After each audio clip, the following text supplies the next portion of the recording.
The news alert flashed across screens just before sunrise. Tensions explode in South China Sea. On the volatile waters of the West Philippine Sea, a routine Philippine resupply mission turned into a high-stakes international incident. Shaky cell phone footage showed a small Philippine supply vessel, its hull battered, surrounded by imposing Chinese Coast Guard ships. The Chinese ships moved with intimidating precision, actively blocking the smaller boat's path. Water cannons erupted, slamming into the Philippine vessel, shattering windows and sending sailors scrambling for cover. This was more than a maritime dispute. It was a direct challenge to international law and Philippine sovereignty.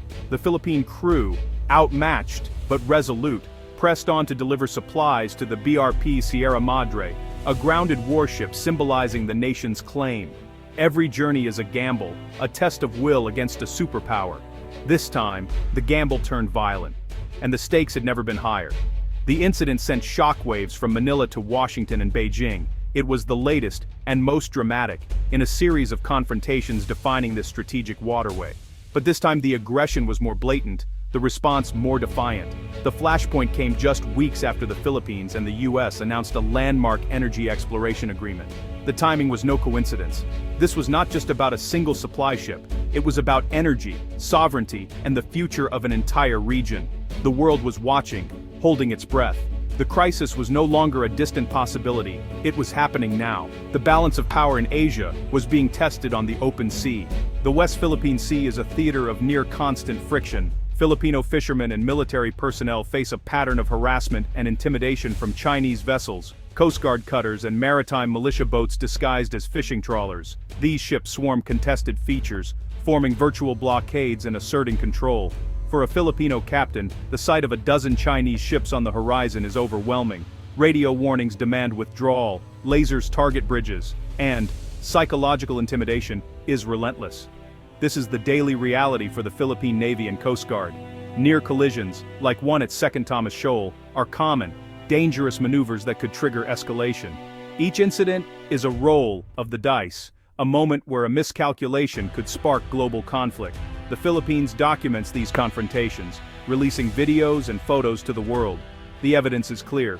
China seeks to deny the Philippines access to its own exclusive economic zone. The 2016 Hague Tribunal ruling is ignored by Beijing. For the Philippines, these are not just news stories, they are a daily fight for sovereign rights. The struggle plays out day after day on the open sea. Why is this stretch of ocean so fiercely contested? The answer lies both on the surface and deep below. The South China Sea is a vital artery for global trade. Over a third of maritime commerce passes through these waters. Control here means power to disrupt global supply chains.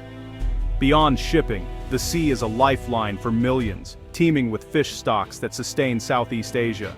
But foreign fleets and reef destruction have devastated local fisheries, leaving Filipino fishermen with empty nets. The ultimate prize is beneath the waves, vast untapped reserves of oil and natural gas. For the Philippines, these resources could power the economy for decades and reduce dependence on imports. The West Philippine Sea is a convergence of strategic, economic, and environmental interests. Control means prosperity and security. For the Philippines, asserting its rights is a matter of national survival. The immense potential of these resources has turned a simmering dispute into a high-stakes showdown. Amid rising tension, the US and the Philippines have announced a groundbreaking energy cooperation agreement. This pact unlocks the West Philippine Sea's resources, bringing American technology and investment to joint oil and gas exploration. It's a direct statement of support for Manila's sovereign rights. The agreement offers technical assistance, investment, and crucially, political and security backing from Washington. For years, Chinese harassment made exploration impossible. Now, the US presence changes the calculation. The alliance breathes new life into the Mutual Defense Treaty, intertwining economic and security interests. Aggression against a Philippine-American project could now be seen as an act against US interests. For the Philippines, this is a lifeline as the Malampaya gas field nears depletion. The US Pact provides the capital, technology, and security needed to realize the sea's potential. It's a bold move, aligning the Philippines with its oldest ally in a direct challenge to China. The Energy Pact is, in essence, a declaration of intent. The stakes have never been higher. Far from the halls of power, the conflict has a human face. For fishermen like Roberto Bobby Cruz, the sea is life, and now, a source of fear. Generations have sailed to Scarborough Shoal, but today, that journey is fraught with danger. Fishermen are chased by Chinese ships, their catch confiscated, accused of theft in their own waters. Large steel vessels dwarf their wooden bankas. Some have been rammed or had lines cut. Catches have dwindled, incomes plummeted, and families struggle to survive. The sea that once provided is now a source of anxiety and poverty. Wives wait anxiously for their husband's return, fearing encounters with foreign ships. Young men abandon fishing for city jobs. These fishermen are the unsung sentinels of Philippine sovereignty, their courage immense, but resources few. Their plight has become a national symbol, fueling outrage and calls for stronger action. The new U.S. Energy Pact brings hope, but also fear of being caught between superpowers. Their small boats remain on the front line of a global conflict. China's actions in the South China Sea are part of a deliberate, long-term strategy. The sweeping 9-line claim, rejected by international law, is central to Beijing's vision of national rejuvenation. To enforce it, China has built artificial islands, transforming reefs into military fortresses with runways, ports, and missile systems.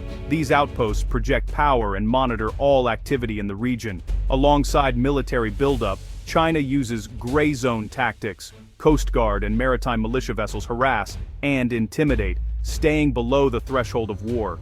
This cabbage strategy wraps disputed areas in layers of ships, asserting control without firing a shot.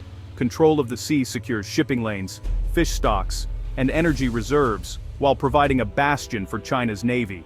Politically, it's a test of China's will to reshape the regional order and push back against U.S. influence. The U.S.-Philippines Energy Pact is seen in Beijing as a direct challenge to this grand strategy. The contest for the South China Sea is a contest for the future of Asia. The South China Sea crisis is a global concern. Any disruption, blockade or clash, would snap supply chains and send shipping costs soaring, triggering inflation worldwide. Japan, South Korea, and Taiwan depend on these waters for energy and trade. For them, freedom of navigation is existential. Australia and European nations have increased naval patrols, signaling that this is a matter of global importance. International bodies like ASEAN struggle to form a unified stance, hampered by China's economic influence.